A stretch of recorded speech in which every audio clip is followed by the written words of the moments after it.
they didn't take her fever in Argentina or here, so I was quite surprised. Oh, that's interesting.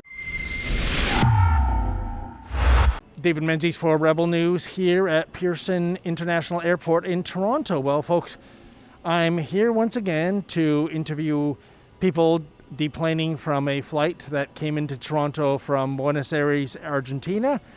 Just trying to find out if any kind of special enhanced screening measures have been put into effect. Also, the usual questions: has your temperature been taken remotely? Were you given a mask like the one I'm wearing? Since last week, Health Minister Patricia Hadjiou said that asymptomatic passengers are indeed being given these masks. Asymptomatic passengers are given public health advice, including the order to quarantine when they get to their final destination, along with a mask, and told to don the mask should they become ill at any point of their onward travel. But I, with the exception of one person who I don't think was being completely truthful, I have yet to meet a person that has been given a mask. In fact, I reached out to Canada Border Service Agency to see if I could just take a picture of their stock of masks. They never got back to me because I think those masks are about as real as a unicorn. In any event, they will be getting off the plane any minute now. And let's see what the Argentinian arrivals have to say.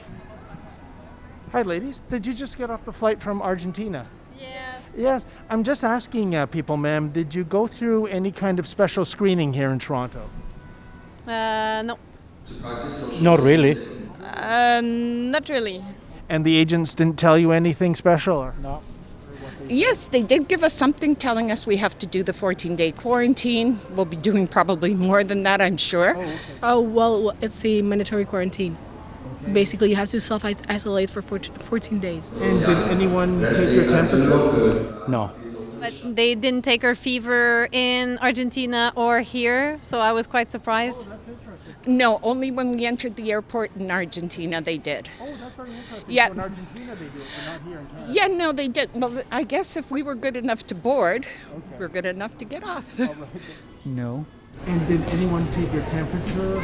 No. You didn't see anyone take your temperature remotely? Or? No. Did you notice if anyone took your temperature or? Here, no. Nobody does. No. Were they the ones that gave you your mask that you're wearing? Or? No.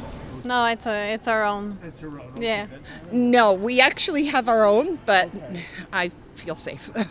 No, I got that from home. The mask It's my own mask. It's your own. Nobody gave you a mask. No. Well, there you go, folks. I must apologize if some of these videos are getting repetitive, but they are being repetitive in a bad way, aren't they? Sometimes arrivals are told what to do. Sometimes they're just given a pamphlet to read. It doesn't sound like very detailed, specialized instructions are being given regarding the quarantine, or at least maybe the people deplaning didn't absorb it. In other words, that they are supposed to go into quarantine this very instant.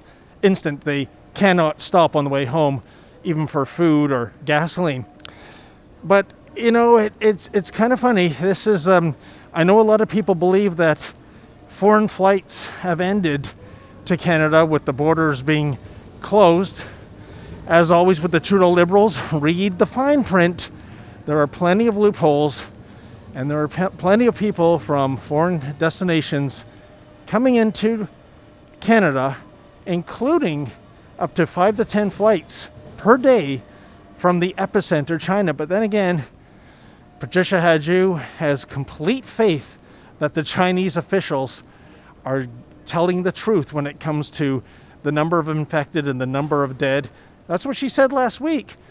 And of course, we know her boss, Justin Trudeau, well, he admires the kind of basic dictatorship that China is. There's a level of admiration I actually have for China. That's what you get, folks, when you have an ex-graphic artist as the health minister and an ex-part-time drama teacher as the prime minister. For Rebel News, I'm David the Menzoid Menzies. Hey folks, unlike the mainstream media, we don't receive a nickel of government funding nor would we accept it if offered. We depend on you, our viewers, to fund us, and I know this is a horrible time in which to ask for a donation, but ask we must. If you are in a position to give, please visit helprebelnews.com. That's helprebelnews.com.